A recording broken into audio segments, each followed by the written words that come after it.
Salut à tous, j'espère que vous allez bien, c'est Romain et on se retrouve aujourd'hui avec un peu de retard, je l'admets, je m'en excuse, pour parler de la prolongation de Neymar. L'occasion était trop belle, ce qui se passe est absolument fou quand même, le chemin parcouru, on repense à l'été 2019 évidemment, ça mérite une vidéo, ça mérite de parler, ça mérite aussi de nuancer tout ça, mais avant tout de faire l'éloge de ce joueur, que le PSG prolonge, ce joueur qui est parti pour rester jusqu'en 2025 avec une petite année en option qui pourrait pousser cette prolongation jusqu'en 2026 à partir de l'été 2022. Voilà, c'est une info de Saber Defarge qui a été confirmée par pas mal de médias assez fiables.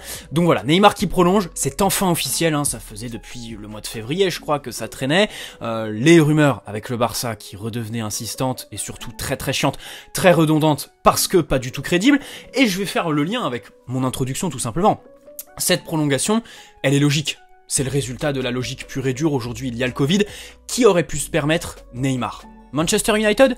Je pense qu'il se serait vite ravisé après avoir demandé des conseils à la femme de Di Maria. Le Barça, déjà qu'en 2019 il fallait Jean-Claire Todibo et une paire de Yeezy, j'ose pas imaginer ce qu'il aurait fallu aujourd'hui.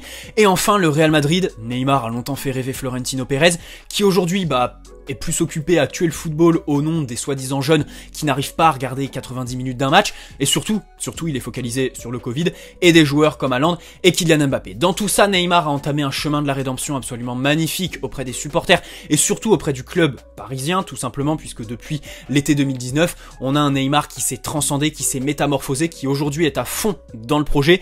Pas de soucis au niveau de l'implication, au niveau du projet, même au niveau de l'implication en termes de travail, à l'entraînement tous les jours, sur le terrain. Encore faut-il qu'il y soit. Sur le terrain, on va revenir sur le souci des blessures. Mais dans tous les cas, le PSG prolonge un des meilleurs joueurs du monde, tout simplement. Peut-être qu'il finira sa carrière avec l'énorme regret de ne jamais avoir été Ballon d'Or, alors qu'il avait toute la place, de toute façon, de l'être, Neymar.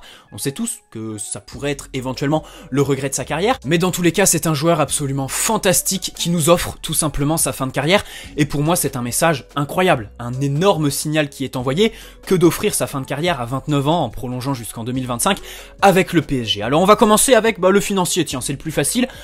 L'amortissement du transfert de Neymar en 2017 est étalé un peu plus loin dans le temps, donc ça va être un peu plus facile. Chaque année, on va y voir un peu plus clair, on va avoir un peu moins de répercussions du transfert de Neymar. Et alors, il a accepté une baisse de salaire qui est compensée par de grosses primes, notamment en cas de victoire finale en Ligue des Champions. Il va tourner dans tous les cas aux alentours des 30 millions d'euros. Je rappelle, ça c'est mon avis, je l'ai dit sur Twitter, je préfère un Neymar à 30 millions d'euros qui n'est pas un problème. Pour 30 millions d'euros, Neymar n'est pas un problème financier, dans le sens où il a beau être blessé, il te vend des maillots. Il te rapporte des droits télé, et ça aussi c'est très important pour la Ligue 1 qui va lancer un nouvel appel d'offres. Ça commence à devenir alarmant la situation des droits télé. La prolongation de Neymar, c'est un petit tournant on va dire dans cette histoire d'appel d'offres, parce que on sait tous que ça fait gonfler les offres des droits télé pour la Ligue 1, pour le PSG, pour les revenus billetterie même s'il y a le Covid évidemment, pour le rayonnement de ta marque, le PSG qui veut s'ouvrir vers de nouveaux marchés, que sont les États-Unis, que sont la Chine, l'Asie, le Brésil aussi, l'Amérique du Sud évidemment avec Neymar, qui est un ambassadeur incroyable là-dedans. Bref, au niveau financier, le problème pour le PSG, ce n'est pas d'avoir des Neymar qui te coûtent 30 millions d'euros par an, mais c'est surtout d'avoir des Kehrer, que tu payes 37 millions d'euros pour une année de contrat, et surtout payer 8 millions d'euros par an pour couler l'équipe entre deux branlettes. Bref, tout ça pour dire que Neymar n'est pas un problème financièrement pour le PSG, en plus on peut revenir sur les impôts qu'il paye à l'État français, donc les sous qu'il rapporte, mais maintenant, on va passer au terrain, et là on peut s'asseoir, puisque pour 30 millions d'euros, un joueur qui joue la moitié des matchs, la réalité, c'est que c'est discutable. Et pour moi ici, l'enjeu de la prolongation, ma plus grosse inconnue et pour moi ma plus grosse peur, c'est que Neymar rentre dans une position de confort, se mette en position de force totale, puisque voilà, il le savait pertinemment qu'aucun club dans le monde aujourd'hui allait s'aligner sur la proposition financière du PSG, et même en termes de projet, tu restes sur une finale de Ligue des Champions, une demi, cette année, attention, on est sorti en demi, il y a plein de gens qui ont fait table rase du parcours du PSG, juste pour la double confrontation, qui a été mal gérée évidemment, qui a été loupée contre Manchester City, mais on sort quand même en demi-finale, c'est un excellent parcours. J'ai vu un sondage qui disait que c'était 50-50 entre les gens qui pensaient que le PSG avait fait un bon parcours et ceux qui pensaient qu'il avait fait un mauvais parcours. Mais non, 100% des gens devraient penser qu'en sortant en demi-finale de Ligue des Champions contre ce Manchester City là, bah c'est un bon parcours quoi, après avoir éliminé le Bayern, après avoir éliminé le Barça, après avoir été dans une des poules les plus relevées de la saison, mais non, c'est un bon parcours pour le PSG, donc en termes de, voilà, sportif, évidemment que Neymar a des garanties offertes par le PSG.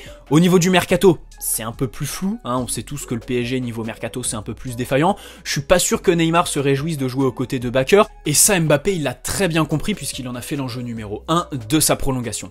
Bref, on va revenir à Neymar qui a donc prolongé pour 30 millions d'euros par an, quelqu'un qui joue la moitié des matchs, c'est évidemment problématique, c'est une inconnue, qu'on le veuille ou non, c'est un joueur talentueux qui peut jouer partout. Contre Reims en début de saison, on l'a même vu jouer en tant que relayeur, il fait les différences, il est aussi toujours avec de la bonne volonté, ballon au pied, même si parfois il perd en lucidité, c'est tout le temps un des seuls sur le terrain, et encore plus cette semaine contre Manchester City, qui tente, qui va mettre de la bonne volonté, qui va aller chercher les ballons, qui va redescendre aussi, à signaler, hein, depuis l'été 2019, un des axes majeurs de son chemin de la rédemption, là, comment il s'est rattrapé, c'est vraiment son investissement à la perte de balles.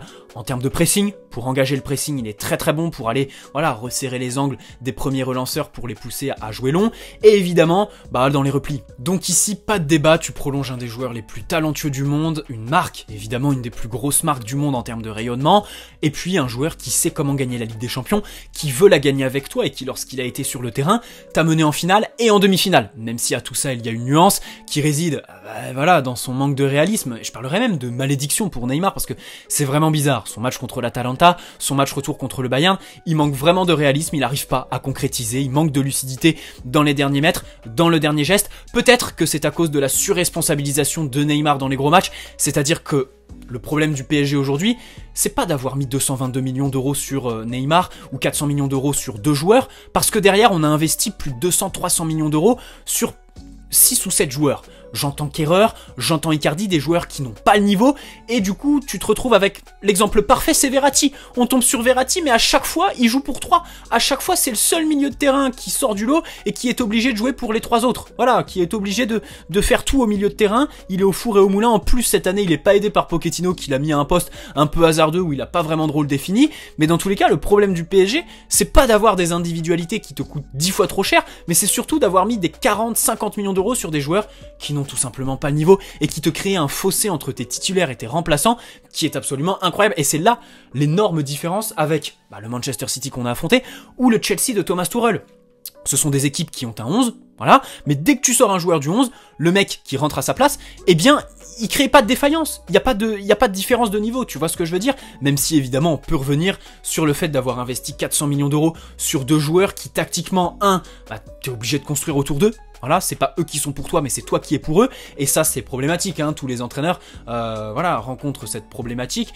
Et il y a assez peu de clubs, voire quasi aucun club au monde, qui rencontre ça. C'est le problème du PSG. Un problème qui, pour moi, ne peut pas t'empêcher de gagner la Ligue des Champions. C'est un problème, que tu peux résoudre tactiquement évidemment. En termes d'ego, c'est un peu plus compliqué, mais ce que j'entends par là, c'est que vraiment au PSG, il faut comprendre que les premiers problèmes, ce ne sont pas Neymar, ce ne sont pas Verratti, ce ne sont pas Mbappé, ce sont les mecs qui les entourent, qui sont payés. Herrera par exemple, 8 millions d'euros par an, même s'il nous rejoint librement, et qu'il est, en termes de communication très bon, même s'il fait pas défaut au club, la réalité, c'est qu'il a pas le niveau. La réalité, c'est que tu peux pas gagner la Ligue des Champions avec des latéraux comme ça, et c'est ici les plus grosses erreurs du PSG sur les 5 dernières années, pour moi. Voilà, donc ça c'est pour prendre la défense de Neymar. Maintenant, pour l'incriminer, il y a aussi le fait qu'à 29 ans, le mec il se prenne des rouges qui n'ont pas lieu d'être, quoi. Le rouge contre Marseille, le rouge contre Lille. Alors, on va faire faut vraiment faire la différence, bien séparer le débat des arbitres et de la mentalité de Neymar. Parce que tout ce que je vais dire, ça n'enlève rien au fait que la France, et ça c'est très bien connu, a des arbitres de merde qui ne protègent pas les joueurs. Et ça c'est la réalité, les gueulantes de Leonardo, du père de Neymar, elles sont tout à fait légitimes, je suis à fond derrière eux, nos arbitres puent la merde. Tout simplement, en France, on n'en a pas un pour rattraper l'autre, mais de l'autre côté, on a Neymar qui tombe tout le temps dans le piège de ces vieux joueurs de Ligue 1, quoi. L'exemple parfait, ce sont les blessures en Coupe de France. Le mec qui joue un vieux match de Coupe de France, il a qu'à jouer simple, mais il tombe dans le piège de ces pères de famille qui le lendemain vont aller à la boulangerie et voilà, essaye de le faire sortir de son match parce que c'est le seul moyen de défendre sur Neymar pour eux. Les pauvres, ils n'arrivent pas à défendre sur Neymar, leur seul moyen c'est essayer de le faire sortir de son match parce qu'ils savent que c'est sa première faiblesse. Et lui, il tombe dedans, les deux pieds dedans, quoi, comme un bleu. Et le dernier exemple en date, c'est le carton rouge pitoyable contre Lille. Ça vraiment, pour moi, c'est vraiment problématique. Avec Neymar, c'est vraiment problématique le fait qu'il tombe dans le piège de vieux joueurs de Ligue 1 qui ne veulent que le faire sortir de son match. Il a 29 ans, le mec, il a de l'expérience. Je pense qu'il pourrait au moins grandir là-dessus. Et c'est même pas un problème du PSG, hein. Attention, parce que c'était déjà le cas à Barcelone. À Barcelone, il sortait souvent, enfin parfois, de son match. C'est pas une tendance qui est née au PSG. Voilà, à Barcelone, il était déjà comme ça, Neymar. Allez pas me dire que c'est son transfert au PSG qui l'a transformé. Dans tous les cas, il doit vraiment changer mentalement dans son rapport avec l'adversaire. Évidemment que c'est un joueur, son jeu repose sur le contact. Neymar, il y a les fautes et tout ça, mais les fautes, elles se comprennent. Le fait qu'à chaque fois sur le terrain, ce soit le joueur qui va chercher le plus de fautes, c'est normal. Neymar, s'il va pas au contact de l'adversaire, ce n'est pas Neymar, puisque Neymar c'est le dribble, Neymar c'est la samba, Neymar c'est la provocation évidemment, et pas dans le mauvais sens du terme. Là c'est pas dans le mauvais sens du terme, c'est pas pour le critiquer. Neymar c'est la provocation pour déséquilibrer un bloc évidemment, dans les 1 contre 1 parce que c'est un des meilleurs, il est capable d'éliminer par n'importe quel geste, voilà, il a un instinct incroyable, voilà, un instinct de dribbleur, de passeur pour distribuer, pour se positionner entre les lignes, sa vision du jeu, sa vista, bref, il a toutes les qualités du monde, si ce n'est voilà, la lucidité face au but et son côté mental, le fait qu'il soit encore un peu gamin à 29 ans. Là-dessus, pour moi, Neymar est vraiment à incriminer. Oui, les arbitres ne le protègent pas assez en Ligue 1, mais ce n'est pas une raison pour sortir de ces matchs comme ça contre des mecs qui n'ont pour seul but, en fait, il donne raison à ses adversaires. En faisant ça. Et pour moi, c'est fort dommage. Dans tous les cas, voilà, c'est la petite nuance que j'aurais voulu poser. Les blessures, alors là-dessus, évidemment, il y a l'hygiène de vie. Et là, vraiment, comme je le dis, l'inconnu de cette prolongation, c'est que pour moi, j'ai peur que Neymar se mette en position de confort, en fait. Il se mette vraiment dans un fauteuil, qui se dise, ça y est, je suis prolongé jusqu'en 2025. Je suis dans une situation très tranquille, je vais toucher mes 30 millions d'euros par an, je peux me relâcher. Non, là, il faut aller chercher la Ligue des Champions. Il faut être beaucoup plus régulier cette saison. Neymar, il peut se mordre les doigts si on n'est pas champion de Ligue 1. Peut-être que lui, il s'en branle de gagner la Ligue 1. Mais nous, voilà, ça nous tient à cœur. Et il se doit vraiment d'être là plus régulièrement et surtout de faire gagner des matchs. Parce que ces statistiques en Ligue 1, ces matchs en Ligue 1 cette saison, oui, en Ligue des Champions, sa passe décisive d'ailleurs au match aller pour Marquinhos contre le Bayern, là-bas, c'est la passe décisive de l'année. Je veux rien entendre. C'est une passe qui est absolument phénoménale. Mais en Ligue 1, ces statistiques, la réalité, c'est qu'elles ne reflètent pas le joueur, elles sont mauvaises. Et puis, il est là la moitié du temps. Et quand il est là, il n'est pas à la hauteur de son talent, Neymar. Il n'est pas à la hauteur de son talent. Donc ça, évidemment, il faut le corriger. Il a 29 ans. Personnellement, j'y crois. Je suis à fond derrière lui, évidemment. On y croit tous. C'est parfaitement légitime. Pour 30 millions d'euros par an, le problème n'est pas financier, mais c'est parfaitement légitime d'avoir encore plus d'exigences avec Neymar. D'en attendre toujours plus pour 222 millions d'euros. Vous allez me dire oui. Il y a peut-être certaines personnes qui vont me dire « Oui, mais Romain, t'es trop dur avec lui, pourquoi tu lui tombes dessus comme ça ?» Pour moi, mentalement, le fait qu'il joue la moitié des matchs, en termes d'hygiène de vie, pour 222 millions d'euros, t'as beau avoir tout le talent du monde, faire tous les gestes du monde, rembourser, évidemment, les 30 millions d'euros investis, les 222 millions d'euros, par le fait que tu sois une marque, que t'aies 150 millions de followers sur Instagram, que t'apportes à la communauté parisienne, que tu ramènes des gens au stade. Non. Tu dois avoir un idéal de résultat toujours en tête et vraiment ne pas sortir de ton match comme il le fait. Bref, je me suis assez répété sur cette fin de vidéo qui, je pense, est assez courte. Voilà, on part sur une vidéo de 12-13 minutes. C'est relativement long, mais pour moi, qui a tendance parfois à partir sur des 20 minutes, c'est assez court, je suis assez content. Très bonne journée à tous, très bon après-midi à la Team Notif. Personnellement, ça va partir en Grand Prix de Barcelone. Et puis, ce soir, évidemment, ce match contre Rennes avec le débrief. Sachez qu'il y a aussi une grosse série de vidéos qui arrivent, des vidéos mercato, ça va parler de Sergio Ramos, de Camavinga et de quelques autres joueurs. Je vais pas vous spoiler tout ça. Très bonne soirée à tous, allez Paris, ciao!